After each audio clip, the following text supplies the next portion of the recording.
Salah satu pesan yang saya ingat dari almarhum Syekh Ali Jaber, jangan tidur sebelum membaca surat Al-Mulk.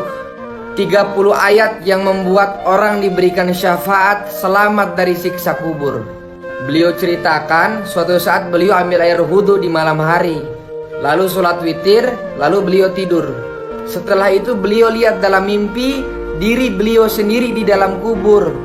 Lalu muncul cahaya di dalam kubur datang kepada beliau. Lalu Syekh Ali Jaber berteriak, "Siapa kau?" Dan cahaya itu berkata, "Saya surat Al-Mulk, Tabarakalladzi biyadihil mulk." Beliau di malam itu lupa membaca Al-Mulk, lalu terbangun dari tidurnya dan langsung mengambil air wudhu dan kembali membaca surat Al-Mulk. Lalu beliau tidur kembali.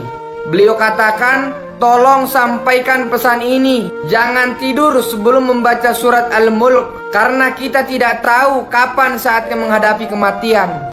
Jangan di skip, ambil pelajaran dari kisah ini. Masih ingat Freddy Budiman, bandar narkoba kelas kakap yang selundupkan jutaan butir ekstasi? Atas perbuatannya, jaksa memvonis Freddy dengan hukuman maksimal eksekusi mati. Tapi Allah masih sayang sama beliau. Allah siapkan rencana akhir hidup yang baik untuk beliau. 2 hari sebelum dieksekusi mati, beliau hatam Quran 7 kali dalam sehari. Lalu Freddy minta izin kepada kejaksaan sebagai permintaan terakhirnya. Yang pertama, tolong izinkan saya pada saat sebelum ditembak mati mengucapkan kalimat La ilaha illallah Muhammad Rasulullah. Yang kedua, tolong mata yang ditutup kain hitam dibuka, karena saya ingin melihat dosa-dosa saya yang terlalu banyak. Dan semua permintaannya dikabulkan. Betapa bahagianya almarhum meninggal dunia dengan penuh persiapan. Teman-teman, kita semua juga sama. Sudah Allah vonis mati, hanya belum tahu waktunya kapan. Dunia tak lagi bercanda. Ulama-ulama satu persatu Allah sudah panggil. Bencana mulai berdatangan. Perpecahan di mana-mana. Teman-teman, akhir zaman hampir selesai. Sudah sampai mana persiapan kita menghadapi kehidupan yang gak ada ujungnya? Sudah siapkah kita menghadapi fase kubur, mizan, mahsyar, surga atau neraka? Karena di akhirat nanti bukan hanya 10 tahun, bukan 1000 tahun, bukan 1 miliar tahun, tapi selamanya gak ada ujung. Jadi yuk kita habiskan sisa umur hidup ini untuk taati seluruh perintah Allah. Karena nanti hanya iman dan amal soleh yang akan kita butuhkan. Coba deh habis sholat nanti jangan langsung pergi, curhat dulu sama Allah. Ya Allah, Engkau masih berikan aku sisa waktu untuk hidup. Rasanya ingin sekali menangis saat merenungi hari-hari ini.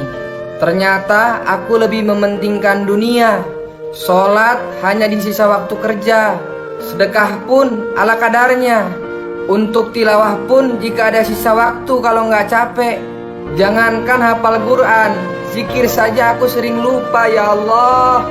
Padahal sisa umurku berkurang setiap hari. Ya Allah, tolong panjangkan umurku dan berikan aku kekuatan untuk perbaiki semuanya. Ditulis dari aku kepada aku. Ketika sudah berada di alam kubur, orang-orang berkata, "Wahai Rob kami telah melihat dan mendengar, maka kembalikanlah kami ke dunia, kami akan mengerjakan amal soleh." Ulama katakan, walaupun mereka minta dikembalikan ke dunia hanya 1 detik, walaupun mereka menangis sampai air mata habis keluar darah habis keluar nanah, sesungguhnya Allah tidak akan kembalikan mereka ke dunia walau hanya 1 detik. Karena ketika sudah di alam kubur, Allah tampakkan ganjaran setiap amal yang kita kerjakan di dunia ini sebesar apa, sehingga semua orang kaget dan menyesal, ingin kembali ke dunia untuk beramal walau hanya 1 detik. Sebelum itu terjadi, mumpung kita masih di dunia, manfaatkan setiap detik di hidup kita untuk taat sama Allah. Karena 1 detik kita di dunia saat ini sangat berharga untuk mereka yang ada di kubur. Heran, masih ada orang yang ngomong, santai aja lah, umat muslim ini mau buat dosa sebanyak apapun, toh ujung-ujungnya masuk surga. Hey bro, yang baik hati dan tidak sombong, sini gue kasih tahu. Emang bener, ujung-ujungnya masuk surga. Pertanyaannya, emang lu tahu berapa lama dicuci di neraka? Emang lu kuat? 1 hari di neraka sama dengan 1000 tahun di dunia. Api neraka itu 70 kali lipat lebih panas dari api dunia. Makanannya buah zakum, lelehan logam yang mendidih di dalam perut. Minumannya hamim, air mendidih yang membuat usus terputus saking panasnya. Tiada hari tanpa menerima siksaan. Yakin sanggup? Nggak usah marah kalau ada teman kamu yang datang pas ada butuhnya doang. Karena perlakuan kita ke Allah pun sama. Kita datang ke Allah pas ada butuhnya doang. Coba deh belajar, mulai dari sekarang deketin Allah, nggak peduli kondisi kita lagi seneng atau susah. Kalau lagi susah, sabar, minta pertolongan sama Allah. Kalau lagi senang, syukur, karena itu pemberian dari Allah. Kalau kita apa-apa ingat sama Allah, Allah juga apa-apa ingat sama kita. Seburuk apapun ahlakmu, serumit apapun pikiranmu, sesibuk apapun urusanmu, tetaplah jaga sholatmu. Karena kalau kau kehilangan sholatmu, kau akan kehilangan segalanya. Tapi saya kerjanya masih riba. Sholat, tapi saya masih gemar narkoba. Sholat, tapi saya masih suka berantem sama orang. Sholat, tapi saya penari telanjang. Sholat, justru sholatmu itu yang bisa hentikan itu semua. Jangan dengerin kata setan. Udah, kamu bersih dulu baru sholat. Udah, kamu bersih dulu baru ngaji. Karena Allah sendiri yang bilang sholat itu dapat mencegah dari perbuatan keji dan mungkar. Viral di bumi itu biasa, tapi kalau viral di langit itu baru luar biasa. Namanya Uwais Al-Qarni, pemuda yang hidup satu zaman dengan Rasul namun belum pernah berjumpa dengan Rasul. Pemuda ini sangat istimewa dikarenakan kisahnya yang sangat memuliakan ibunya yang lumpuh. Suatu saat ibunya ingin naik haji, namun dia bingung seperti apa caranya karena dia dan ibunya tidak punya perbekalan yang cukup.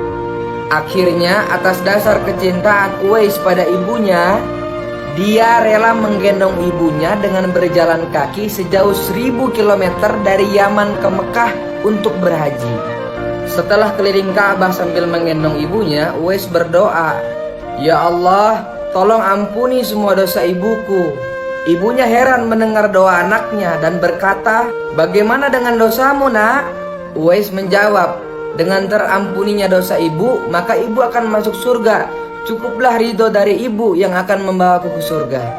Kita ini kadang aneh, mengkhawatirkan sesuatu yang sudah Allah jamin, tapi nggak khawatir sama sesuatu yang belum Allah jamin.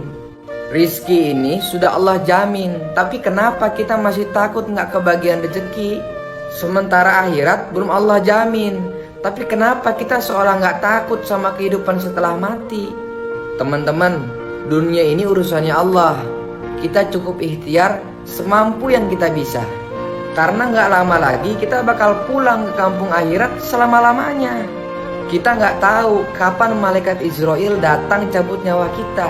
Bisa besok, bisa lusa, bisa minggu depan. Maka sekarang buat komitmen dengan diri kita sendiri bahwa sisa umur hidup ini akan kita gunakan untuk taati seluruh perintah Allah.